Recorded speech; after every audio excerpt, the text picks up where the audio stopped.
Alors, salutations à tous et bienvenue dans notre débrief. Aujourd'hui, nous allons aller, du moins dans le questionnement que beaucoup se sont posés, et certains se sont même aventurés à répondre à ce questionnement-là, en soi-disant identifiant qui sont les deux témoins dont fait la référence Apocalypse 11 particulièrement au verset, je vais vous le dire avec précision, parce que nous, dans la spiritualité, nous sommes dans la précision, particulièrement dans Apocalypse 11, verset 3 à verset 12. Donc, Zoulassant nous a gratifié de sa connaissance en justement nous révélant qui étaient réellement ces deux témoins. Et c'est dans ce live-là que nous, notre débrief va bien sûr se concentrer. C'était dimanche 30 novembre 2025, toujours à 19 heures, comme tous les dimanches, en simultané sur TikTok, @oulassan, et sur la page Facebook de la véritable histoire de l'homme noir. On va sans plus tarder nous plonger dans ce débrief qui était très croustillant pour ma part, hein. Le ressenti, bien sûr, dès la phase 1. Qu'avez-vous retenu de cette phase 1 intitulée, bon, on va dire que c'est, non, je vais plutôt dire que c'est une introduction, une toute petite introduction que je vais même scinder avec la phase 1, puisque les deux, en gros, se suivent. Donc, introduction et ensuite phase 1, la mesure spirituelle. Qu'avez-vous retenu de ces deux phases? Oui, merci Ngengeti. Déjà, mon ressenti, c'est révélateur. Alors, en ce qui concerne l'introduction, je suis en train de réfléchir entre les chrétiens et les rédacteurs des Bibles actuelles classiques, quel est le groupe le plus dangereux? Et je ne sais pas encore. Mais une chose est sûre, c'est que les rédacteurs des Bibles actuelles classiques, même quand il arrive qu'ils n'ont pas la révélation sur des choses, ils laissent quand même une porte, ce qui permet aux chrétiens maintenant d'aborder eux les soi-disant interprétations et autres. Mais ce qui est dangereux dedans, c'est la manière dont ils veulent que tout le monde passe comme les soi-disant Jésus. Parce que Jésus est mort physiquement, donc tous aussi vont passer par la mort. Déjà pour ceux-là qui pensent que les deux témoins, c'est Enoch et, Élie. Alors, selon la vérité, ce n'était pas ça, franchement. Et ce qui est très important ici par rapport déjà même à la mesure spirituelle, c'est que c'est une activité spirituelle qui prépare véritablement, je vais dire selon ma compréhension, la venue même des deux témoins dont nous allons aborder. Oui, ta suite, Abiké. Alors, déjà pour commencer par rapport à l'introduction, il faut dire, j'ai euh, essayé de lire Apocalypse 11 à partir du verset 3 jusqu'au verset 12. Honnêtement, ce que j'ai ressenti là-dedans, c'est une totale confusion parce que ça présente un peu que le Dieu là de la Bible, en fait, après avoir utilisé ces prophètes qui sont censés être dans la Bible des prophètes majeurs, les punit, les humilie, ne les protège pas.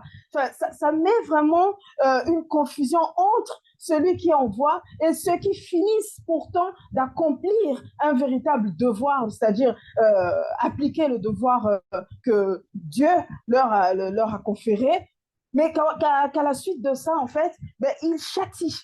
Donc, ça fait pas propre. Et quand on vient dans, je dirais, la phase 1, on comprend, on se rend compte qu'en réalité, bah, il y a certains lieux qui ont déjà été pesés et mesurés et que le temps du grand ordre des choses n'a rien à voir avec le temps de la réalité de Wassé.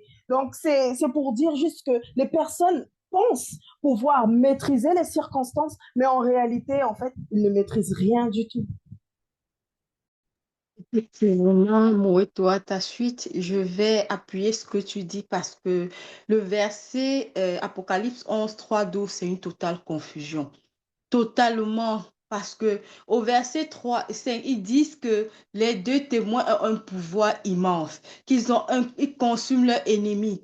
Mais Au verset 7 encore, ils disent qu'après avoir accompli ce qu'ils doivent accomplir, la bête va monter et va les tuer. Finalement, c'était de quel pouvoir dont on parlait? Ça veut dire qu'ils n'avaient pas de pouvoir. Est-ce qu'on parle réellement ici des deux témoins? Mon ressenti déjà ici, vraiment, c'est la grâce. Donc, et en plus de ça, en ce qui concerne la phase 1, je comprends maintenant pourquoi quand on regarde certains territoires de Ouassé, il y a des catastrophes. Pourquoi il est arrivé au niveau de l'esclavage? Pourquoi il y a... Parce que ça était mesuré, c'est ça la mesure spirituelle. Parce que dès la base, je comprends, tout est d'abord spirituel. Donc quand on voit un territoire qui a des problèmes ou bien il y a tellement de... C'est parce que dès la base, c'est déjà un territoire qui a connu la mesure spirituelle. C'est ce que je peux dire dans cette phase. Alors, moi, en ce qui me concerne, mon ressenti déjà, c'était abasourdi. Maintenant, justement, ça a commencé par, dans la phase d'introduction. Ceux qui sont venus dire que c'est soit Enoch ou Élie, soit Moïse ou Élie, je me suis posé la question de savoir est-ce qu'ils avaient sous les yeux une chronologie par rapport au temps? Parce que dans l'histoire de Apocalypse, là, les deux témoins, ils travaillent ensemble au même moment, à la même époque. Ils vont ensemble, deux à deux, dans différents territoires pour justement porter cette bonne nouvelle de leur Yahvé, là. Enoch, il est venu bien longtemps avant Moïse, qui est venu lui aussi bien longtemps avant Élie. Quand est-ce que ces deux-là ont pu se retrouver à une même époque, au même moment, pour prêcher cette parole-là et du coup être ces deux témoins dont on fait référence dans Apocalypse 11, du verset 3 au verset 12? C'est incohérent. Et j'étais justement abasourdi par cette, on va dire, sottise, quoi. Et l'autre chose, comme a dit Claudia, c'est qu'aujourd'hui, on comprend mieux effectivement les événements qui se passent dans certains territoires. Parce que spirituellement, déjà parlant, il y avait une découpe géographique qui avait été faite en fonction des terres souillées et des terres pures ou des terres saines. Et ça fait référence aux terres qui étaient habitées par des blancs et des sans-mêlés et les terres habitées par les initiés et les non-initiés graciés. Donc, spirituellement déjà, on comprend mieux cette décupe et pourquoi certains pays sont dits riches au niveau du sol et d'autres, Fin ben, de parole. c'est fini. Je continue dans la lancée. Tout d'abord, il faut, en tout cas, quand on dit par rapport à ces des prophètes, sont des gens qui vont venir et ils vont toucher, même j'ai déjà écouté hein, dans leur débat, souvent ils n'ont pas une réponse fixe. Ils laissent seulement et d'autres disent que bon, ça ne peut pas changer parce que même si c'était Élie ou pas, ça ne peut pas te faire ce que tu gâtes donc le paradis. Donc, ils vont se laisser là parce qu'ils n'ont pas vraiment toutes les explications par rapport à ça. Et quand on dit par rapport à mesurer, mais, et ils mesurent le temple, mais quel temple? Alors, après avoir mesuré, ils ont trouvé combien de mètres carrés? Parce que tout ce qu'ils écrivent, c'est physique, mais ils ne savent pas que tout ça, ça se passe spirituellement. Et l'explication là, on va voir encore après qu'est-ce que ça signifie réellement. Et ici, mon ressenti, c'est aussi révélateur. Et à ta suite, Imani. Moi, mon ressenti, c'est l'accomplissement. Parce que lorsqu'on va voir les différentes phases par la suite, de ce que Zoulasan nous dit, on comprend qu'on est dans l'accomplissement. Pour l'introduction, moi, je dirais, comme vous l'avez dit aussi, la confusion, parce que les Bibles classiques ont toujours eu cette particularité de nous laisser dans le flou. On ne donne pas de précisions. Quand tu essayes de chercher à comprendre, directement, ça peut te laisser dans l'interprétation. Et dans l'interprétation, tu viens ajouter ce qui n'a pas demandé à être ajouté. Déjà même que c'est déjà le faux. Et pour ce qui est de la première phase, la mesure spirituelle, comme tu l'as dit, Ngengeti, on comprend ici alors pourquoi même lorsqu'il y a eu la dérive des fragments du continent, certains territoires ont été détachés du point central de Wassé. Et aujourd'hui encore, on peut mieux comprendre, comme tu l'as dit, pourquoi sur certains territoires, il y a par exemple les climats très froids ou parfois très chauds. C'est parce que le spirituel est au contrôle de tout et le spirituel règle toutes choses. Il n'y a pas d'injustice par rapport au spirituel. Quand quelque chose se manifeste, c'est à nous de nous poser des questions. Qu'est-ce qu'il en est? Et on rend grâce à l'Oba de ce que Zoulasan est là aujourd'hui pour nous ouvrir les yeux. Oui, bon, effectivement, mon ressenti, c'est transcendant. C'est vraiment transcendant.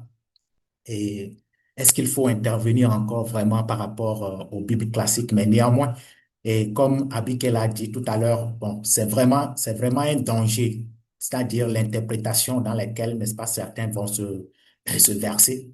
Mais ici, nous remercions l'Oba par son verbe, comme tu viens de le dire, bon, parce que l'éclairage est là. Et par rapport à la mesure spirituelle, c'est vraiment merveilleux de comprendre certaines choses.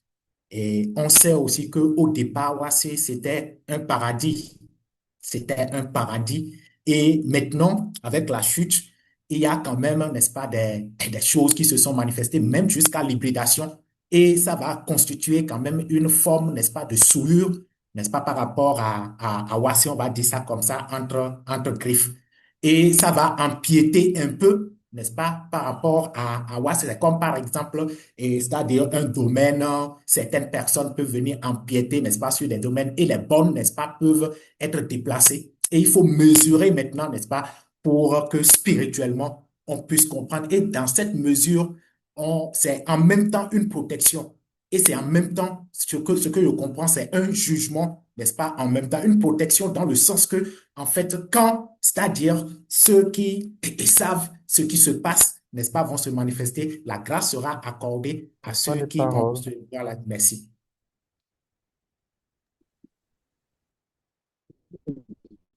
Oui, déjà, mon introduction, c'est, euh, mon ressenti, c'est révélateur.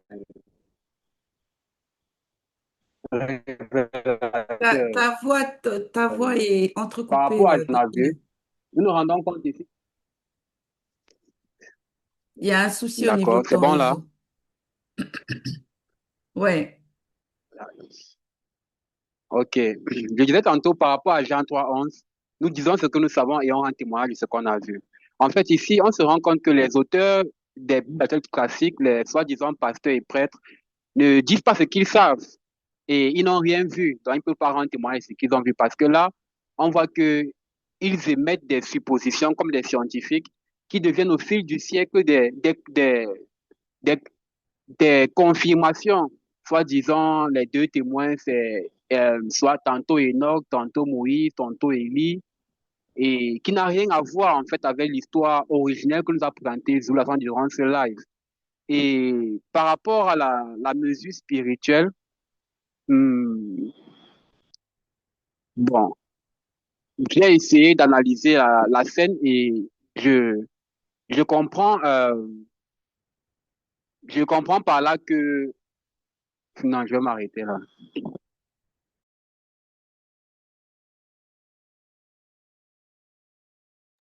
Ok, donc on poursuit. Phase 2 cette fois-ci, les deux témoins et leur identité.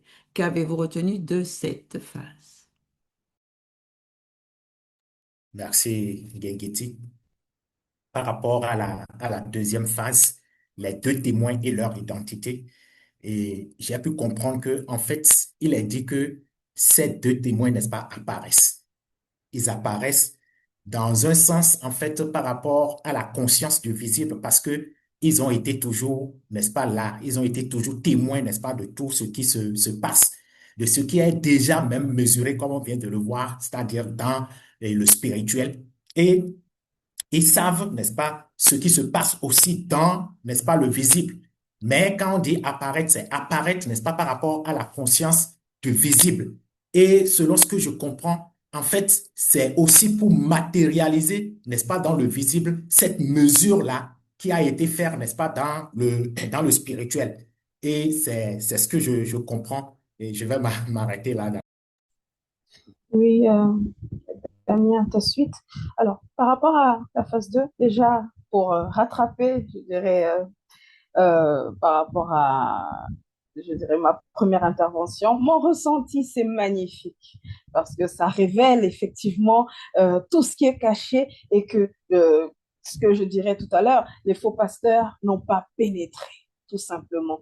Alors, par rapport à la phase 2, de ce que j'ai compris, en fait, c'est que il y a eu certaines époques où l'aube, par la manifestation de sa grâce, a envoyé un oint pour pouvoir sortir, je dirais, délivrer le peuple de l'ignorance. Et ici, là, la révélation est claire que le deuxième qui s'est révélé encore une fois de plus durant ce live a été mandaté par Tété directement et accompagné du verbe de Tété. Et on comprend bien hein, que les deux se sont manifestés, mais se distinguent aussi de par leurs identités. C'est pour ça qu'on parle de deux, quoique ne font qu'un. Ça, je dirais que c'est magnifique de suivre ça. Et ça comprend aussi que ça clôt le débat sur tout ce que les faux pasteurs peuvent apporter, je dirais comme ça, parce qu'ils pensent être aussi envoyés. Et quand on comprend l'identité qui a été révélée des véritables témoins, on voit effectivement qu'ils n'ont pas pénétré la révélation. Tout ça.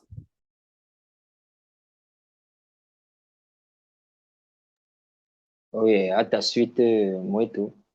Dans cette phase, ce que moi je dirais, c'est d'abord, Zoulasan a enlevé le voile parce que avant, on pensait que lorsqu'on parlait de deux témoins, c'était deux personnes distinctes, physiquement parlant.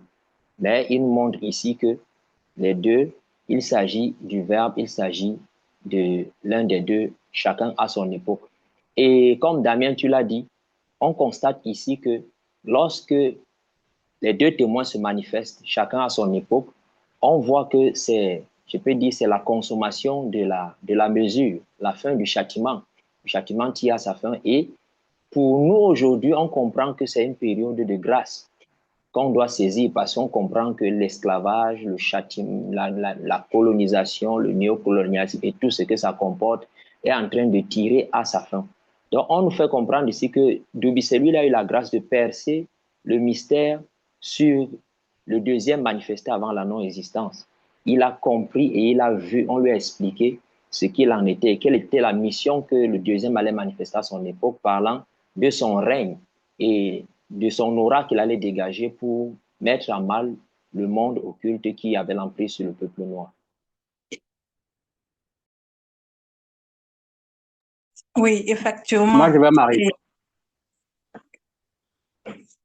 Vas-y. Merci, Abigail. Pour ma part, j'aimerais m'arrêter ici sur la description des deux témoins. Bon, oui, des deux témoins. D'abord, premièrement, l'ancien des jours et aussi ensuite le deuxième. Là, on donne leur description et on parle des cheveux. Ils avaient les cheveux de la tête. Les cheveux de la tête étaient comme de la laine de mouton, plus crépus. Et ils avaient le visage de la figure de l'homme d'avant la chute. Et quand on regarde aussi dans les bachelors classiques, on va trouver à peu près, je dis bien, la même description, surtout par rapport aux cheveux. Mais curieusement, quand ils vont faire les photos, les BD, les images, les films, ils vont toujours représenter autre chose parce que nous savons qu'ils essaient de cacher l'histoire de l'homme noir que Zoulasan a rapporté en cette époque de grâce. Justement parce que ils savent que la spiritualité, c'est une question de race. Et ici, Zoulasan nous ramène à la vérité et nous découvrons que, en fait, le premier et le deuxième, y compris les entités, ont l'apparence de l'homme noir, mais avant la chute. Oui, merci. Je vais continuer dans la suite de ce que disait et bon, déjà par rapport à l'œuvre même qui devait manifester et le premier témoin, qui est ici le deuxième né de toute la création et qui est en même temps à notre époque dont nous sommes en train de parler, Zoulou Lassan.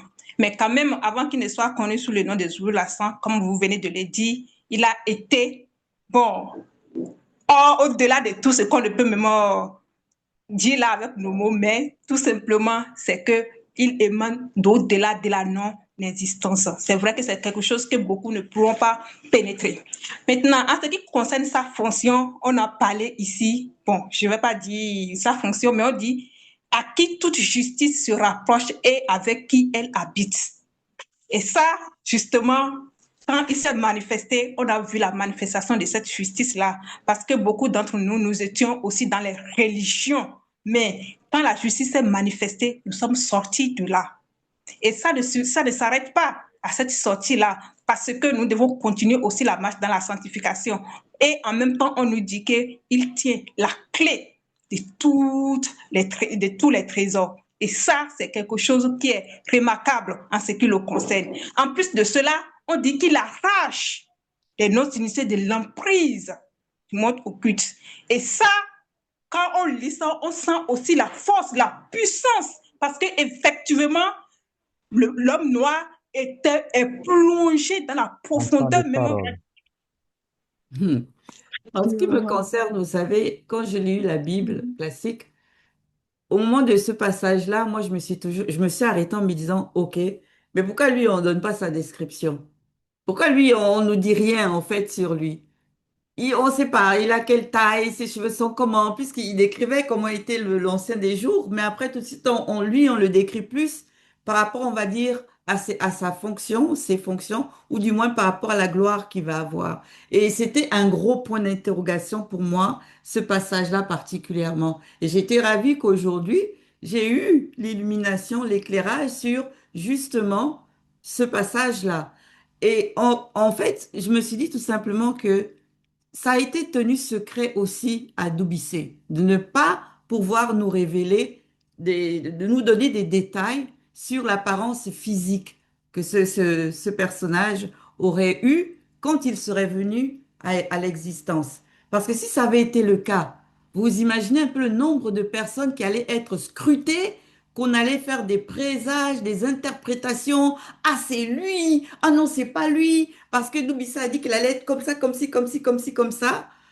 Et là, franchement, comme on dit, le verbe a toujours une longueur d'avance, quoi. On connaît qui il est par rapport à sa gloire, mais on ne savait pas, en fait, à quoi va ressembler son avatar. Et c'est glorieux aujourd'hui pour nous d'être dans cette époque-là où il est là dans son apparence physique. Et on reconnaît aussi par rapport à tout ce que Doubissé nous a justement laissé comme témoignage. Effectivement, Gengeti, aujourd'hui, le deuxième est là. Et c'est ça la grâce. Et par la manifestation de la grâce du Tété, il nous révèle la vérité qui était comment jadis interdite. Il a un pouvoir sans limite, contrairement à ceux qui croient aujourd'hui que c'est Jésus qui sauve. Non, Jésus ne sauve pas. En cette époque où d'autres formes de religion, le deuxième, qui est le premier témoin, est là, en cette époque. Et nous bénéficions des enseignements par la manifestation, quoi, par Eyala, qui est la parole créatrice, qui est le deuxième témoin. Oui, ça nettoie. Les enseignements nettoient, ils purifient si bien que si vous mettez en pratique les lois et les recommandations de Yala manifestées par Luba, c'est la lumière en cette époque. Nous devons suivre les enseignements de Zulu Lassan, qui est le deuxième. C'est par elle que vous serez sauvés et non par les religions ou par Jésus. Oui, à ta suite, par rapport, parce que ça, c'est une phase qui est vraiment toujours merveilleuse comme d'autres, parce que nous sommes dans la prophétie. Donc, un sujet qui a tourné vraiment la tête de beaucoup de gens jusqu'à présent, le Verbe a permis qu'on soit vraiment dans la présence elle-même de la manifestation, de l'accomplissement de cette révélation. Le deuxième, qui est le premier témoin, qui est avec nous à cette époque, ça, ce n'est pas parce qu'on les parle, mais on les vit quand même. Par rapport aux enseignements, il y a toujours la différence avec d'autres qu'on avait eus et d'autres que les autres sont en train d'avoir. Il n'y a pas vraiment de comparaison. Et quand lorsque je le suivis, je ne savais pas si c'était le premier témoin, hein. Mais comment il parlait, je disais, ah, ce monsieur-là, il parle vraiment différemment. Et c'était comme ça. Et lorsque j'ai eu cette révélation que c'est le premier témoin, mais qui suis-je moi pour dire peut-être ou quoi? Parce que tout ce qu'il dit, c'est la vérité. Et ça m'a changé. C'est ça le premier témoin. Mais qu'ils disent, oh, je ne sais pas, l'Antéchrist va venir tuer les... Mais ça, c'est du n'importe quoi. C'est l'Antéchrist a la force encore.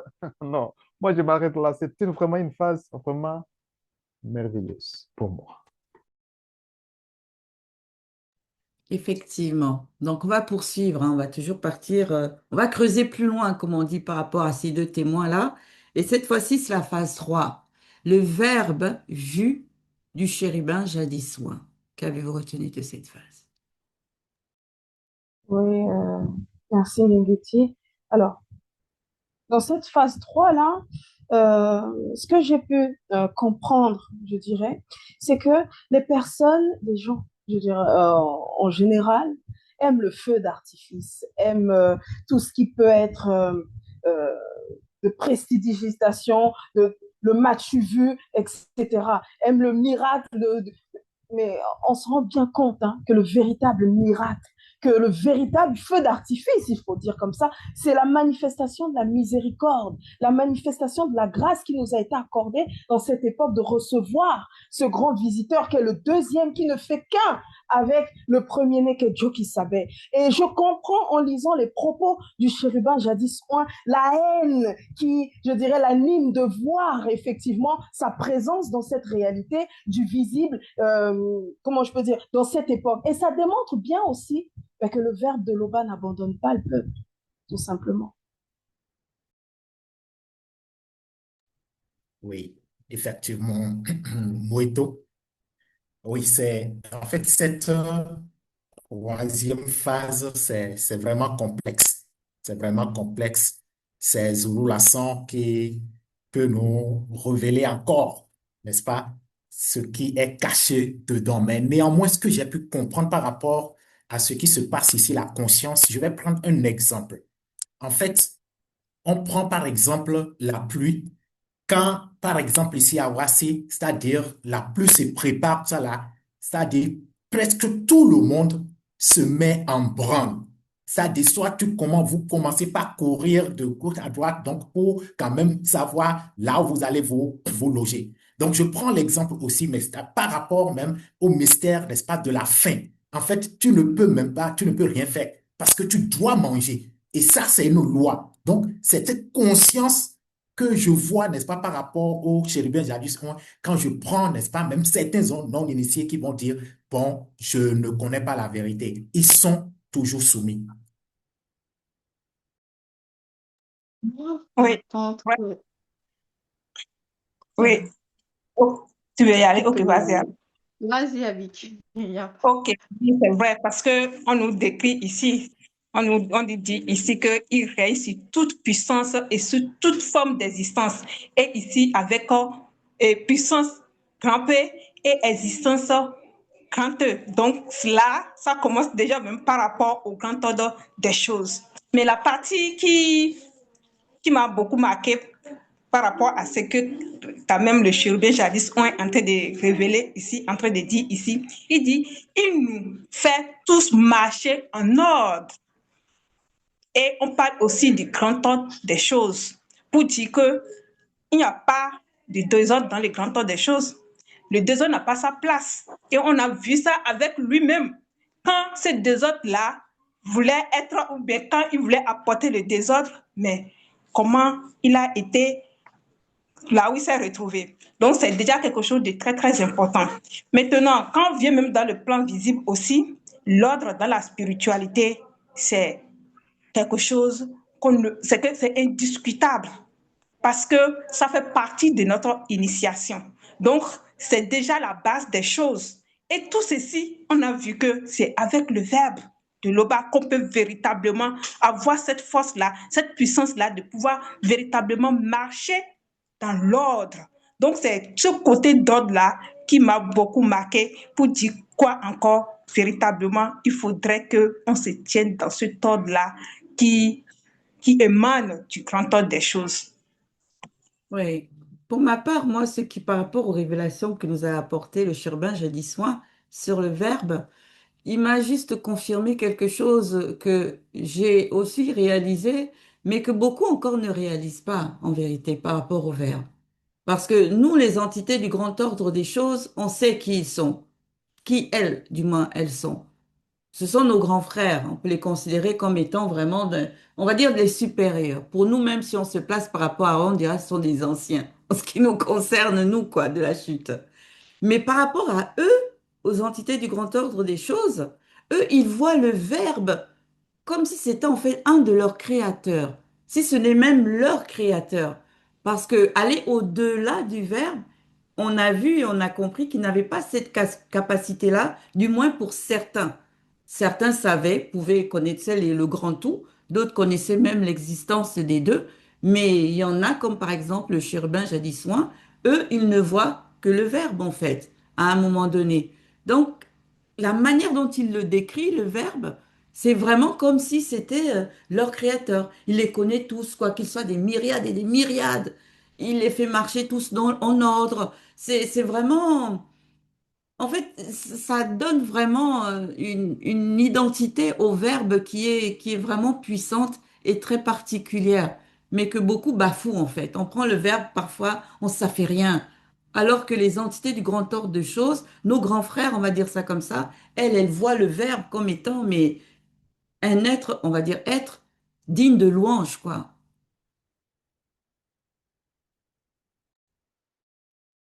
Ensuite, Ngeti, je crois que ça devait être à la phase précédente où, euh, durant le live, Zulu Lassan a dit Satan et les Bamuluma Bongolane sont en train de subir.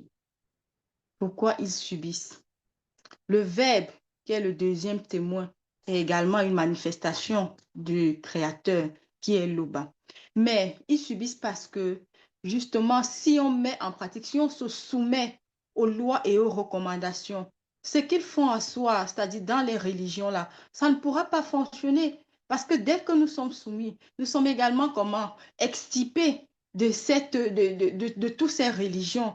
Donc, ici, là, le chérubin jadis, on sait ici que celui qui se soumet au verbe de l'Oba, également, ils ne pourront pas faire à soi ce qu'ils sont en train de faire là maintenant. Toutes les religions également ne pourront plus parce qu'on va revenir à la véritable spiritualité. On ne peut pas se cacher. Le verbe commence sonde, on ne peut pas se cacher devant le verbe.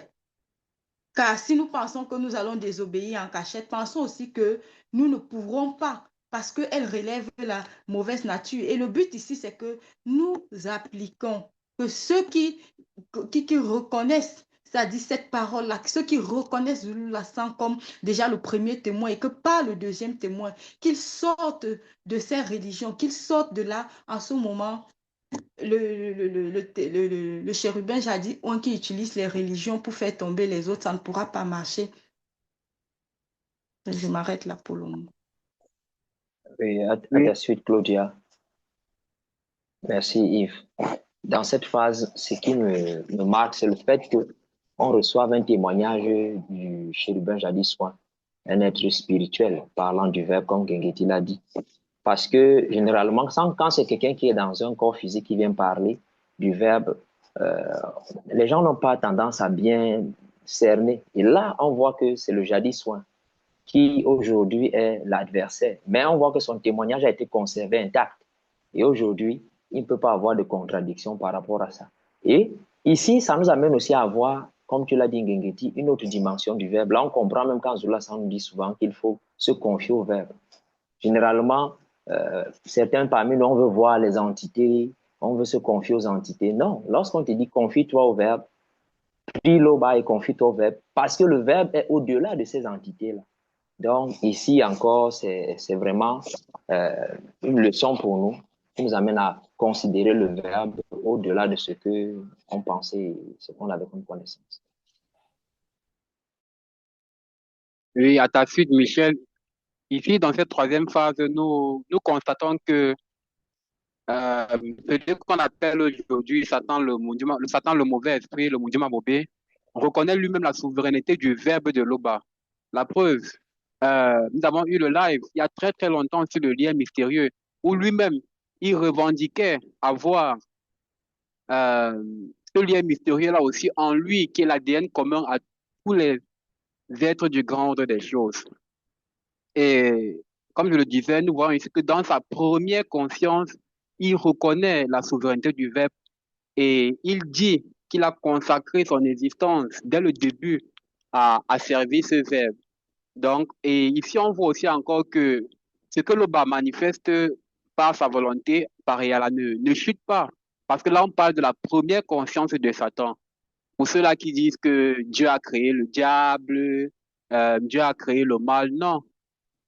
C'est l'être qui se détache, d'où apparaît la deuxième conscience, où la femme l'a déjà expliqué. Et ici encore, on le voit que Satan, lui, dans sa première conscience, n'a pas chuté et il a toujours consacré son existence à servir le Verbe.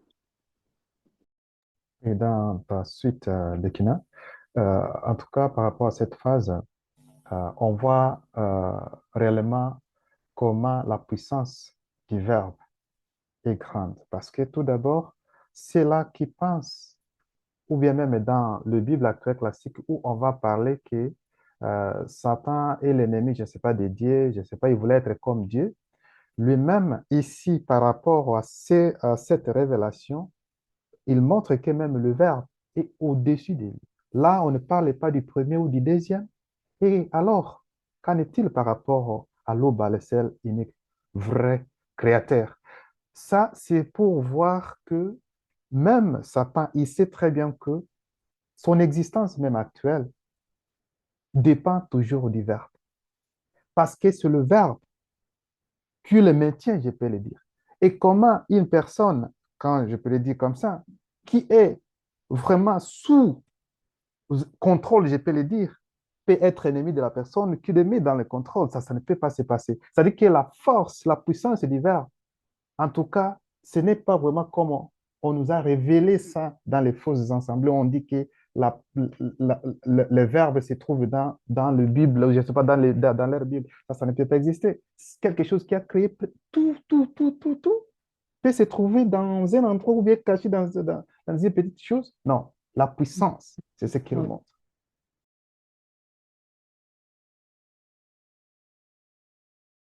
Ok, on poursuit toujours dans notre soif d'informations sur les deux témoins. Cette fois-ci, c'est phase 4, l'identité du Verbe par Dieu qui savait. Qu'avez-vous Oui, retenu? merci Ngengeti. Ça, c'est encore la profondeur. Et nous devons vraiment remercier l'Oba par son verbe qui permet que nous puissions quand même être conscients des choses, bien que des choses spirituelles, mais encore même au-delà du spirituel, est très, très, très complexe, difficile pour nous, mais on permet quand même, c'est qu'on nous en parle. Et Dieu qui savait ici, je vais commencer par là parce que lui-même, avant qu'on arrive même aux deux témoins dont nous sommes en train de parler, c'est-à-dire le deuxième et le verbe, lui aussi, il a fusionné, le verbe a fusionné avec lui à son époque. Et ça, il faut préciser, c'est dans la réalité du visible parce qu'il y a eu le mystère du dépouillement. Sinon, en tant que l'ancien, dans les grands temps des choses, c'est toute autre chose. Mais néanmoins, tu vois, qui savait, il nous explique ce mystère-là, en fait que nous puissions comprendre, ne serait-ce qu'un peu, de quoi il s'agit. Déjà par rapport à sa puissance, on dit que c'est très très fort, hein? Parce que là, on ne parle pas du Créateur, on parle de Dieu qui savait. Et on nous dit que tout a été même fait en eux, que ça soit le verbe, la manifestation de la volonté, tout ça. Et quand tu commences par essayer même de visualiser ce dont il s'agit, c'est que le mieux, c'est de s'arrêter parce que là, on ne peut véritablement pas pénétrer. C'est une initiation digne vraiment de ceux-là qui sont en cours d'initiation. Moi, je ne dirais pas plus pour ceux-là qui nous écoutent parce que c'est vraiment très, très Pas profond. de parole. Merci, Abigail. Oui, par rapport à la phase 4, le verbe vu par Dieu qui savait, c'est vraiment la profondeur. Parce que tout à l'heure, j'ai dit c'est vraiment délicat. parce que on peut, n'est-ce pas, se mettre en ordre par contrainte. On peut se mettre en ordre parce que peut-être on est en train de subir. Mais là, c'est-à-dire, c'est une conscience. Je ne dis pas que, en fait, c'est la conscience qui émane, n'est-ce pas, de ce que le chérubin jadis point disait. Mais ici, quand on entend Jockey Sabet, on écoute Jockey Sabet, c'est-à-dire, c'est vraiment la véritable identité, nous, par rapport à la marche de la sanctification. Parce que quand on n'est pas encore totalement sanctifié, on peut penser que, en fait, il y a une contrainte, en réalité, à mettre en pratique les lois et les recommandations du Verbe. Mais quand on entre, n'est-ce pas, on laisse le Verbe entrer, n'est-ce pas, pénétrer en nous, là, ça devient normal et c'est ça qui caractérise réellement, n'est-ce pas, les initiés dans, n'est-ce pas, leur quotidien. Donc, c'est normal pour eux d'obéir au Verbe. Pour ma part, moi, c'était la phase où justement j'ai dit, wow, comme a dit Abiké, si tu n'essaies pas de contrôler là où va ton intellect, ben forcément tu vas avoir comme une forme de constipation spirituelle, quoi. Parce que sincèrement, les descriptions qui nous ont été apportées par rapport aux diverses réalités d'au-delà desquelles s'émane Joe Kisabé, par exemple, le deuxième, on se dit, mais ok, à un moment donné, tu peux avoir le cerveau qui frise un peu, qui devient un peu genre congelé, quoi. Parce que c'est vrai, hein, pour beaucoup déjà pénétrer ce que l'existence, on va dire, ok, on peut. Mais après, on nous parle de la non-existence. Là, tu te dis déjà, mais la non-existence, beaucoup vont dire que mais c'est quand quelqu'un est mort. Mais non, si une personne est morte, elle est toujours dans l'existence. Elle existe toujours, vu qu'on fête ses jours ou les jours d'anniversaire de sa mort. Donc, elle existe toujours. On va parler de la matière. La matière aussi existe toujours. Elle a une existence. Mais là, eux, c'est non-existence et au-delà de la non-existence. Tu dis, mais comment c'est là-bas? Et après, on te parle de tout ce qui a été fait à travers eux et à l'intérieur d'eux. Tu dis, ah, mais comment se peut-il qu'en fait, ils soient des contenants, en fait? Tu dis, mais quel genre de contenants? Parce qu'il y a l'univers qui a des myriades de multivers et tout ça. Tu dis, mais ils sont de quelle taille? On essaye avec nos cerveaux de se faire une illustration, mais il faut surtout pas, en fait. Parce qu'il n'y a que spirituellement qu'on peut réussir à pénétrer tout ça. Et pour ça, il faut être assisté par le Mundi de surcroît. Donc, le verbe, hein, quoi qu'on ne voit pas trop, lui, il est venu bien après, Joki Sabé, le deuxième, etc., du moins, coup de Manemoula, mais ne le négligeons pas, hein. Faut pas négliger le verbe. Oui, à ta Oui, suite, Bienguetier. quasiment. Merci beaucoup. Alors, euh, il faut dire effectivement, comme l'a mentionné le titre, Identité du Verbe par Joe Kissabe. Et ça m'a transporté encore, je dirais, dans une autre réflexion, comme quoi, comme avait dit Abiké au départ, c'est que effectivement, hein, le Verbe de l'Oba ne fait qu'un avec le premier-né et le deuxième, et chacun effectivement à leur époque. Mais néanmoins, ici, là, je dirais que dans cette phase, ce que j'ai ressenti, c'est l'humilité des deux. Surtout quand Joe Kissabe explique comment, je dirais, sa vision par rapport au verbe de l'Oba, sa présentation. Je comprends encore là que bien qu'il soit au commencement de toute chose, c'est-à-dire avant le commencement de toute chose, avant la non-existence et l'absence de la non-existence. Mais les deux, chacun en son époque, ont toujours proclamé, déclaré que l'adoration ne revient qu'à Tété seul, quoique leur identité, faisant qu'un avec le verbe de Tété, soit au-delà de, de ce que les églises, je dirais, les Bibles actuelles classiques peuvent présenter de ces identités-là. Et on comprend encore que même le Jésus qu'il manifeste à cette époque, lui, par contre, veut bien se mettre en avant afin qu'on le prie, qu'on l'adore, sans pour autant parler que il ne fait qu'un avec la parole comme on présente là. Il ne le présente pas comme ça. Hein. Donc, ça montre Ah encore, oui. je dirais, Oui, comme Gengeti, tu l'as dit, c'est spirituellement qu'on comprend les choses spirituelles. Parce que si tu essayes de chercher à comprendre avec ton intellect d'homme, tes neurones peuvent péter comme des fusibles qui ont eu la surcharge. Parce que quand Zola Sang parle de Joe Isabella, or, avant toute chose, avant la non-existence, l'absence de la non-existence, avant la non-existence, et il nous fait comprendre que le Verbe a été initié en eux pour participer à la création. Donc, ici, on nous amène encore à comprendre que non, comme Zola Sang l'a dit, Job qui s'appelle le véritable Fils n'est pas une créature. Et je peux aussi comprendre pourquoi le premier et le deuxième ont cette capacité, si je peux dire, de contenir ou de porter le Verbe. Parce que un homme simple, parce qu'il a été ici en eux, un homme simple ne peut pas le faire, ne peut pas porter, si je peux dire, cette parole créatrice-là à cette dimension et déverser ce qu'il déverse chaque jour lorsqu'on l'écoute parler. Donc, encore ici, on nous montre véritablement que ceux qui sont manifestés d'au-delà de la non-existence, qui nous ont visités, il faut vraiment les considérer. Il faut vraiment les considérer. Oui, à ta suite, Baume. Parce que moi, je vois aussi par rapport à ça, c'est pourquoi ceux-là qui ne sont pas éclairés vont penser que le premier, comme ils disent, hein, Jésus, c'est Dieu, tout ça, parce qu'ils n'arrivent même pas à pénétrer, mais c'est comment toutes choses sont manifestées, sont créées en eux. Mais comment? Moi, je dis par rapport au dé, alors, et ils disent par rapport à Jésus, hein, une seule personne, mais ça, ce n'est pas vrai. Et aussi, c'est l'humilité. C'est que moi, je vois aussi beaucoup. Parce que dans cette réalité divisive, on voit les gens, il nous faut avoir vraiment une petite capacité de quelque chose. Hé, hé, est-ce que tu me vois? Tu sais qui je suis? Tu vois? Mais on voit ici la manière dont ils parlent. Ils ne parlent pas d'eux-mêmes tout d'abord. Quand tu écoutes même les deuxièmes, lui, il ne se parle même pas. C'est nous, peut-être nous qui sommes dans l'initiation, qui parlent deuxième, tout ça. Mais lui, c'est comme s'il s'oublie, je ne sais pas comment je peux le dire, mais il parle du premier, il parle du verbe, il parle des patriarches, des matriarches. Mais lui est hors de la non-existence. Le verbe est manifesté dans le premier, le deuxième. Mais comment, avec cette connaissance, même au-delà de la connaissance, mais l'humilité en tout cas, c'est ce qui me fait vraiment un peu peur encore, hein. Ça fait peur, cette humilité-là. Je m'arrête.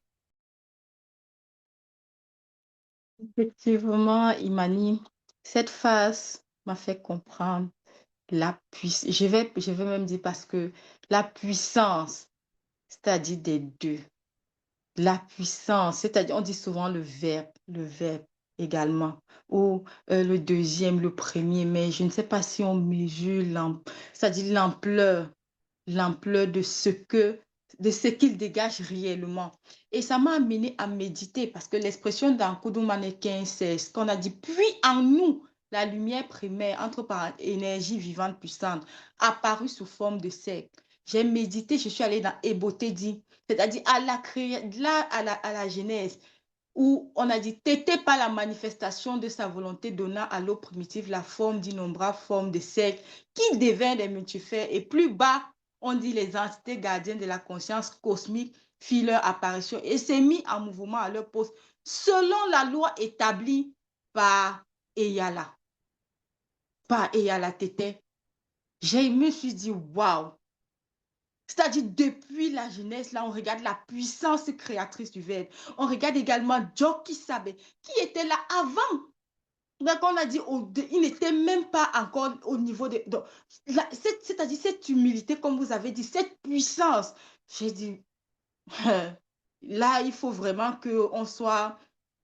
C'est-à-dire, s'il manifeste cette humilité-là, nous, qui sommes nous, pour ne pas se soumettre, pour ne pas se soumettre à eux. Non, ça c'est waouh. Vraiment, cette phase, Alors, c'est puissant. Moi, mon constat en général dans cette quatrième phase, c'est de comprendre pourquoi, même dans les bâtiments classiques, ils vont dire Dieu est le Dieu des vivants. Et nous, dans le spirituel, dans la spiritualité authentique, nous savons que tout ce que l'Oba fait vit. Et ici, on voit très bien ce chemin-là parce que d'abord, premièrement, on a le grand eau. qui représente les deux manifestés avant la non-existence, avant toute chose. Et ensuite, en eux, on a Poulet dit donc Poulet, la volonté de Loba, sa volonté manifestée. Et après, on a Eyala. Et Eyala elle-même engendre la vie, c'est-à-dire toute forme d'existence, dans la non-existence premièrement, ensuite dans le visible et l'invisible sur terre.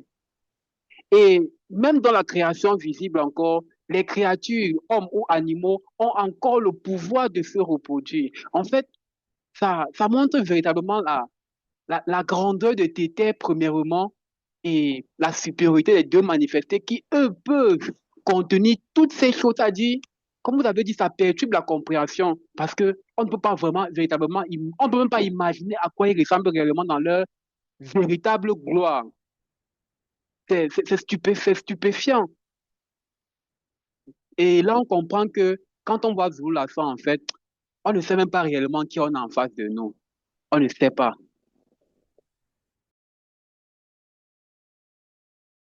Alors, on va terminer sur la phase 5. La coalition entre le verbe et le deuxième. Qu'avez-vous retenu de cette phase? Oui, merci Ngengeti. Cette phase encore, oh, c'est très très puissant. Et c'est que à un moment je me suis posé la question, mais pourquoi il a fallu à chaque fois cette cohabitation-là? On a vu avec Joksabé, aussi avec le deuxième. Et on nous parle aussi des témoins, qui sont en même temps des témoins. Et le verbe, non, le deuxième ici et le verbe. Maintenant, nous sommes dans la réalité du visible.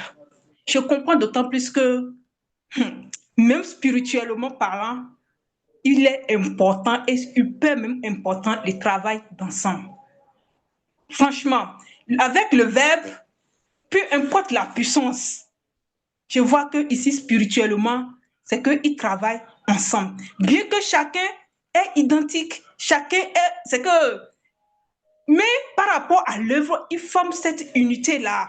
Ça, c'est quelque chose qui m'a beaucoup marqué. Alors on a déjà bien parlé du deuxième, d'où il émanait.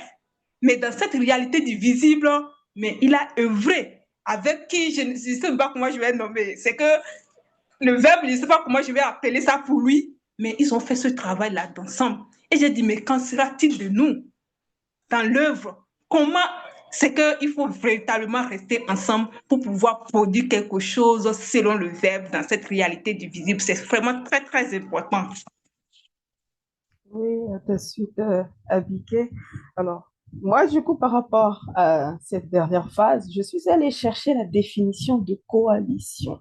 Quoique, on le sait, mais par rapport au message, je voulais comprendre en profondeur pourquoi le deuxième avait, je dirais, utilisé ce terme précis. Et donc, dans la définition, il est écrit réunion momentanée, ça c'est selon les dictionnaires, entre parenthèses, puissance de parti ou de personne. On ferme la parenthèse, dans la poursuite d'un intérêt commun. Deuxième définition, c'est mentionné union. Point. Alors, cela démontre, comme tu as dit après, Abiké, que le verbe de Loba et les deux sont indivisibles et indissociables. Et ça, c'est sans contestation, il faut dire comme ça. Et cela m'a rappelé aussi le choix du 13e apôtre. Nyoso, par Dieu qui savait spirituellement, quoique physiquement, il n'avançait pas, il ne marchait pas avec lui. On voit bien comment, je dirais, l'œuvre, le travail se manifeste, que ce soit spirituellement comme physiquement par rapport aux 12 autres apôtres. Et ça montre encore que la manifestation de la gloire de Loba est juste, je dirais, par les deux, faut dire comme ça, est juste terrifiant. Moi, dans cette phase, cette dernière phase, c'est où j'ai tiré mon ressenti qui est la grâce. La grâce parce que ça m'a fait comprendre une fois de plus que leur coalition, c'est-à-dire le deuxième étant le premier témoin, le verbe le deuxième témoin à cette époque, Ils ont c'est-à-dire qu'il y a eu cette fusion, cette coalition, cette union. Et pourquoi il est venu rétablir la vérité qui a fait l'objet de falsification de nombreuses années par les Bacala et les Milato. Et la grâce, c'est que en l'époque du deuxième, les Bacala et les Milato ont eu part également, si je peux mettre entre guillemets, à l'héritage, parce que ce n'était pas à l'époque de Dieu savait, ce n'était pas encore permis. Et parce que justement, le deuxième et Dieu savait font un. Si un approuve, l'autre également va approuver. Donc, il faudrait que chacun puisse avoir son kalatambale. Le kalatambale, Zulu Lassan l'a montré pendant le live, a montré qu'il rétablit l'histoire de l'homme noir dans son entièreté. Et on ne retrouve ni contradiction, ni confusion comme dans les Bibles actuelles classiques. Et tout ça, c'est une période de grâce, car les deux témoins sont parmi nous. Nous avons le deuxième parmi nous. Zulu Lassan est parmi nous. Oui, moi, de ce que j'ai vraiment tiré comme, pardon, ressenti ou on va dire résumé de cette phase 5. En résumé, je veux dire que le verbe, de ce que j'ai compris, est comme en fait la main qui va agir et qui va puiser son énergie, on va dire ça comme ça, du cerveau ou de la tête qui sont le deuxième et l'ancien des jours. Ça, c'est dans la dimension spirituelle. Mais maintenant, dans notre dimension, à nous, à notre époque, dans le visible, c'est plutôt le deuxième qui, lui, agit et c'est le verbe qui insuffle sa puissance par le deuxième pour que justement, il doit faire ce qu'il doit faire dans cette dimension du visible. Et c'est en cela qu'on se dit, mais on conçoit qu'on ne peut pas les dissocier. Quelle que soit la dimension, quelle que soit la réalité où on se place, on ne peut pas les dissocier. L'un ne peut pas aller sans l'autre et l'autre ne peut pas aller sans l'autre. C'est comme ça. Ils sont un. C'est pareil, le Jokisabe et le deuxième. Ils sont un. On ne peut pas les dissocier. Le premier, le Jokisabe et le verbe, on ne peut pas les dissocier. C'est comme ça. C'est en cela que quand ils nous disent de chercher spirituellement le verbe, il faut vraiment qu'on le cherche spirituellement, le verbe. C'est ça qui va, où on va trouver le salut. C'est par là le salut et pas ailleurs. Cherchons spirituellement le verbe. Eux-mêmes, ils le disent. Ils nous exhortent à le faire. Donc faisons-le spirituellement. Et comme Oui, tu l'as dit, Ngeti, merci Damien. On comprend encore pourquoi Zulu Lassan aussi est infatigable dans l'accomplissement de sa mission parce que il l'a fusionné avec le verbe. Et comme tu l'as dit, si nous également on veut être infatigable, il faut qu'on cherche spirituellement le verbe. Et moi, je dirais aussi que dans cette phase, mon ressenti que l'accomplissement prend effet lorsque Zula San nous parle des différents passages de Wonja, où il nous demande de consulter le livre de la connaissance interdit dans Kalatambale. Et on a Kalatambale à cette époque, ce qui n'était pas le cas hier lorsqu'on était dans les différentes options qu'on avait reçues des traducteurs de Bible. On dit encore merci véritablement au verbe de Luba. Merci à Zula San et gloire à Luba. oui, Oui, merci. à ta suite, Michel. Vas-y, Damien. Ok, merci Bekina. Oui, effectivement, c'est ça le mystère du dépouillement par rapport au premier témoin, je vais dire. Et c'est vraiment merveilleux parce que le premier témoin, il vient de hors de la non-existence. Et on sait que le verbe, il est dans l'existence.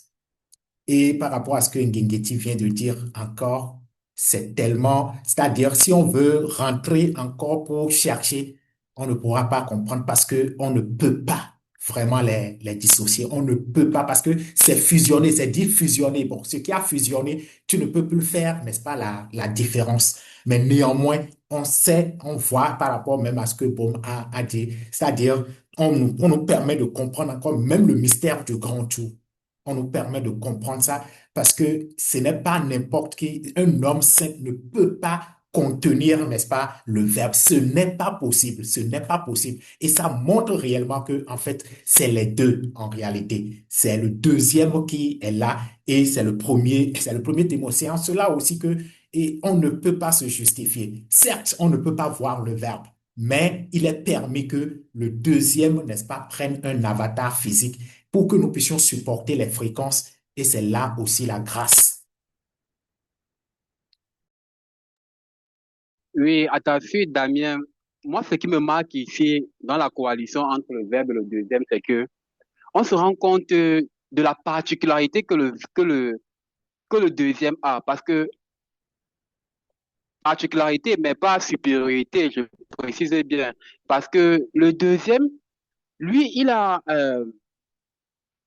il a reçu, comme on voit dans la phase 2, la clé de tous les trésors cachés. Et il a été établi par tes créateur unique de préférence, qui lui a donné la gloire. Et nous le voyons ici parce que lui, le deuxième, a permis, comme le disait Claudia, aux autres races qui ne sont pas issues de la race originelle de pouvoir aussi avoir la grâce d'être parmi le peuple de Tindji, comme c'est mentionné ici. Mais ce qui me marque le plus, c'est que, comme vous l'avez dit, malgré cela, les deux font un. Chacun est à sa place et chacun joue son rôle et ils ne font qu'un et ils sont indivisibles. Or, ici dans le visible, nous voyons des familles, par exemple, où peut-être le père, par préférence pour le Benjamin, va lui laisser des responsabilités, peut-être en tant qu'héritier, c'est ça. Ça devient la bagarre. Parce que le grand frère refuse d'accepter que le papa a une préférence pour le Benjamin. Mais les deux, eux, ils n'ont pas ce problème. Chacun est à sa place. Et c'est exactement le modèle que nous aussi, nous sommes appelés à suivre, étant sur le chemin de l'initiation, de rester à sa place et de l'accepter.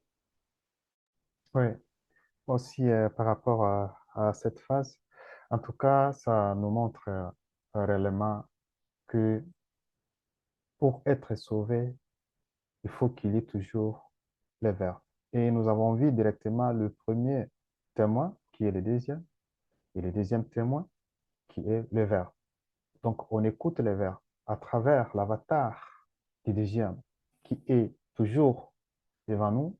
Donc, ce n'est pas le moment de se glorifier, non, mais c'est vraiment l'amour manifesté.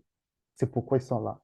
Alors, à cette époque, que tu sois blanc, que tu sois sans mêlé, que tu sois non initié, tout ça, c'est lui qui aime et qui écoute ce que le deuxième parle, ce que le deux témoins donne